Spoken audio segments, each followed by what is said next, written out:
नमस्कार दोस्तों। पीएसपीसीएल ने टेक्निकल और नॉन टेक्निकल क्लर्क जेई की पोस्टें निकाली हैं। इस वीडियो को पूरा एंड तक देखें ताकि आपको पूरी डिटेल डिस्क्रिप्शन में पूरी नोटिफिकेशन समझ आ सके।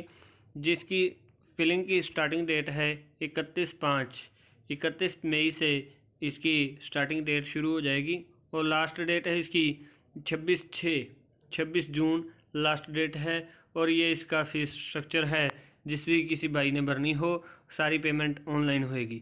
और इसमें ख़ास एज की लिमिट है 18 से लेके 37 साल। 18 से लेके 37 साल कब तक? 1/1/2021 तक। इतनी उम्र, इससे ज़्यादा उम्र ना हो। जिस भी किसी भाई ने फॉर्म भरना है उसकी 1 जनवरी 2021 को 37 साल लास्ट एज हो, यानी कि 18 या 37 से ज़्यादा नहीं, 18 से कम नहीं। और टोटल पोस्टें 2632 पोस्टें हैं, जिसकी डिटेल ऐसे है। इसमें आरए की पोस्टें हैं 18, जिसके लिए बीए एमकॉम सीए ये ज़रूरी है। कंप्यूटर का कोर्स हो, बीए हो, बीकॉम हो, एमकॉम हो। और उसके बाद क्लर्क की पोस्टें निकाली हैं, जिसमें टोटल पोस्टें 549 हैं। इसमें कोई भी डिग्री हो विद 12 घंटे का उस पोस्ट से संबंधित कोर्स किया हो। उसके बाद जेई की ये आपको सारी डिटेल नोटिफिकेशन में बताई जाएगी। साथ ही इसके बाद 75 पोस्टें जेई क्लर्क की हैं, जूनियर इंजीनियर की। इलेक्ट्रिकल में उसने डिप्लोमा किया हो या बैचलर ऑफ इंजीनियरिंग की हो या बैचलर ऑफ टेक्नोलॉजी ये की हो। ये यानी कि डिप्लोमा, बीई या बीटेक तीनों में से कोई भी हो वो बंदा जेई की पोस्ट पीएसपीसीएल की भर सकता है। उसके बाद एएलएम की 1700 पोस्टें हैं। 1700 पोस्टें हैं जो एएलएम की नोटिफिकेशन में आपको बताएंगे। उसमें आईटीआई की रिलेटेड ट्रेड जो इसमें ज़रूरी है उस ट्रेड का आईटीआई किया हो। उसके बाद एएसएसए के इसमें 290 पोस्टें हैं। इसमें आईटीआई और डिप्लोमा दोनों ही चलेंगे। जैसे आपको पहले भी बताया है 31/5 स्टार्टिंग डेट है और क्लोजिंग डेट इसकी 26/6 है, यानी कि 26 अगले महीने की 26 जून तक आप फिल कर सकते हो। जैसे कि आपको पोस्टों के बारे में बताया था टेक्निकल और नॉन टेक्निकल। पहले नॉन टेक्निकल में जो पोस्टें हैं उसकी डिटेल इस तरह है, जिसमें आरए पोस्टें और उसके बाद क्लर्क की पोस्टें। इसमें जो नॉन टेक्निकल में ये 2 पोस्टें आती हैं, आरए और क्लर्क की, ये दोनों की डिटेल आपको बताई गई है। जनरल के लिए टोटल पोस्टें हैं 12 और इसमें वुमेन की 3 हैं और टोटल पोस्टें 214 हैं।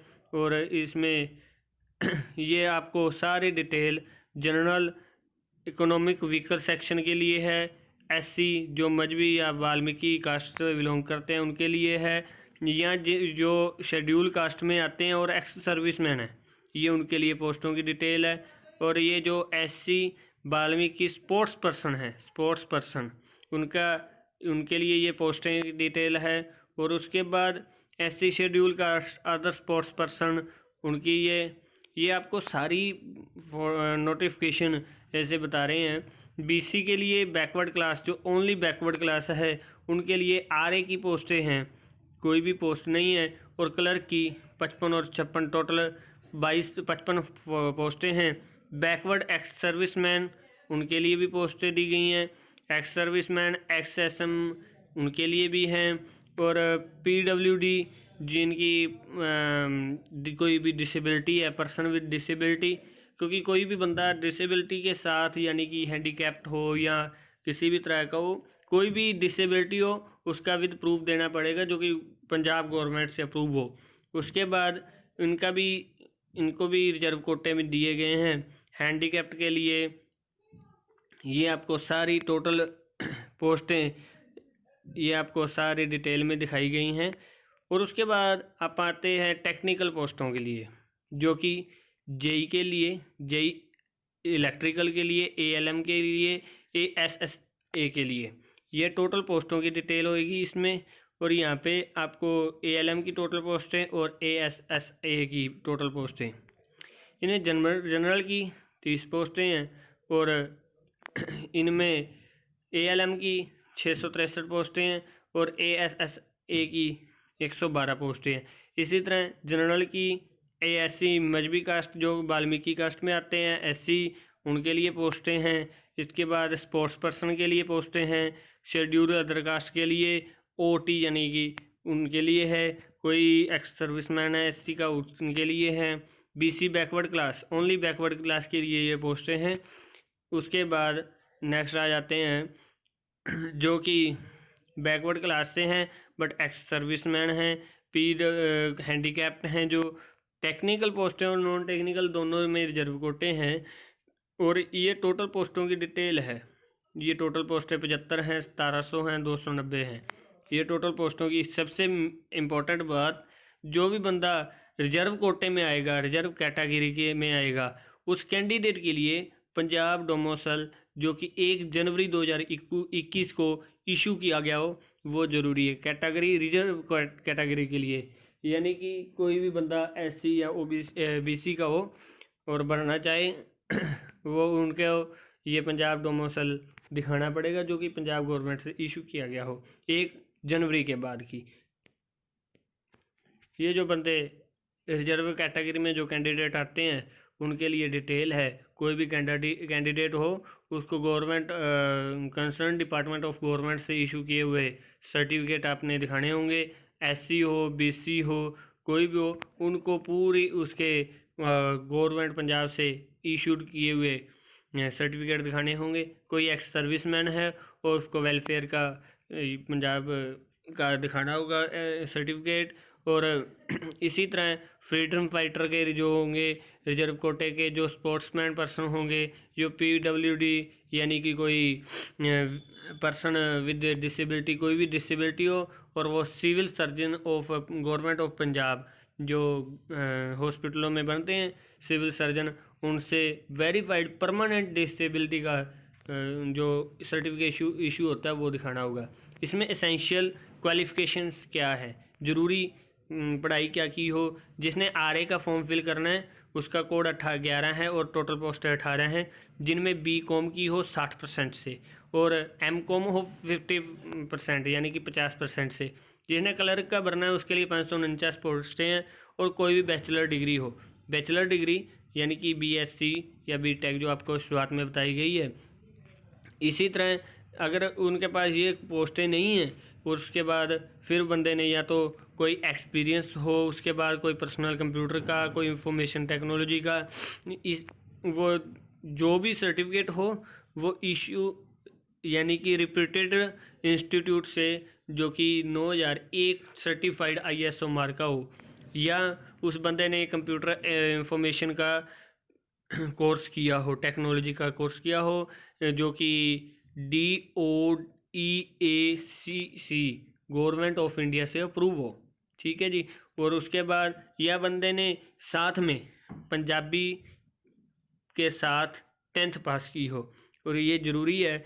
और candidate will be required to pass English and Punjabi typing and PSPCL requirement within publish probation period.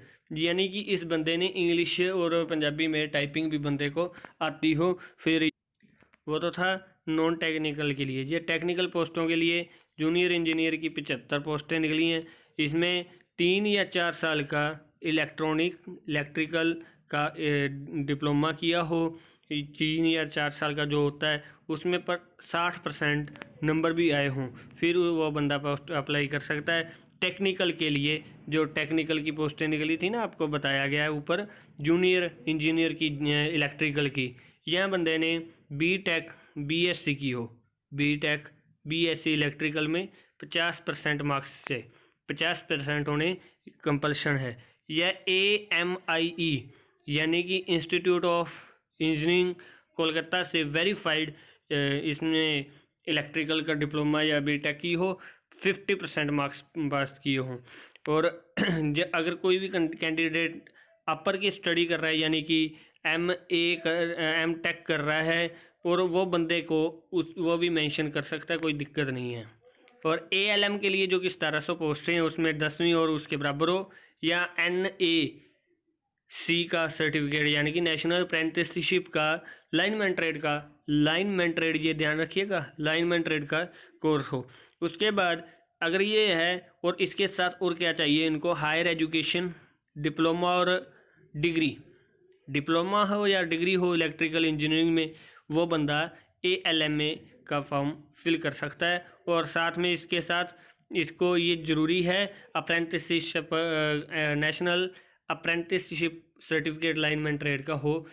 और उसके बाद आता है असिस्टेंट सब स्टेशन अटेंडेंट यानी कि ASSA, जिसकी 290 पोस्टें हैं। इस बंदे ने जो ये फिल करेगा वो कैंडिडेट ITI का कोर्स रेगुलर फुल में किया हो और इलेक्ट्रिकल वायरमैन के साथ कम से कम 60% मार्क्स हों और 2 साल की अप्रेंटिसशिप हो, 2 साल की अप्रेंटिसशिप PSPCL में हो।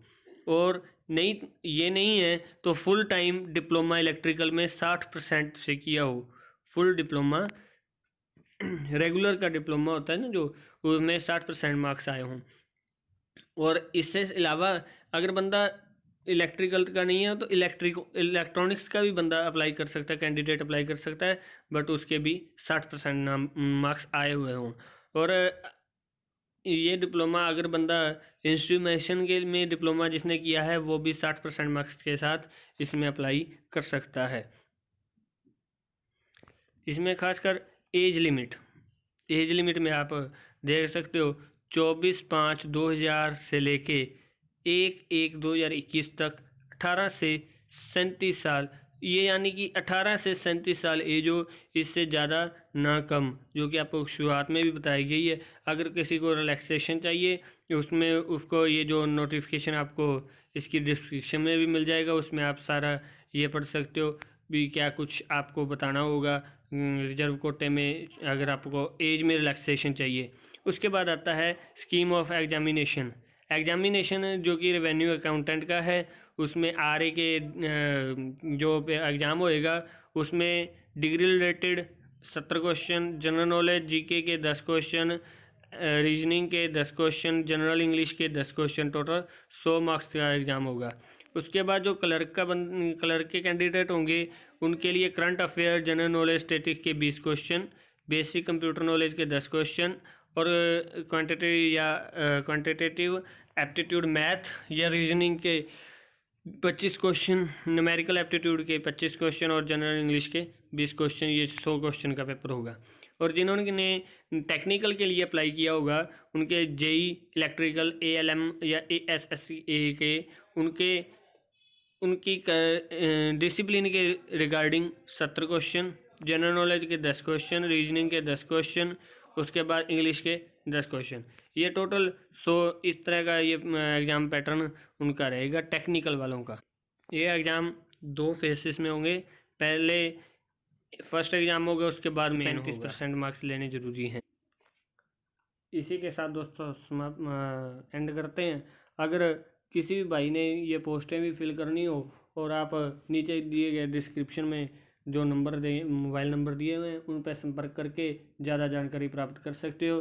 अगर किसी भाई को कोई भी समझ ना आई हो तो इसकी वीडियो की डिस्क्रिप्शन में आपको ये PDF भी मिल जाएगी, आप दोबारा भी इसको रीड करके पूरी इन्फॉर्मेशन ले सकते हो। और ये ज़्यादा से ज़्यादा इस चैनल को शेयर करें, सब्सक्राइब करें, ताकि और भी ऐसी आपके लिए वीडियोस हम ला सकें, कोई भी जॉब आप मिस ना करें।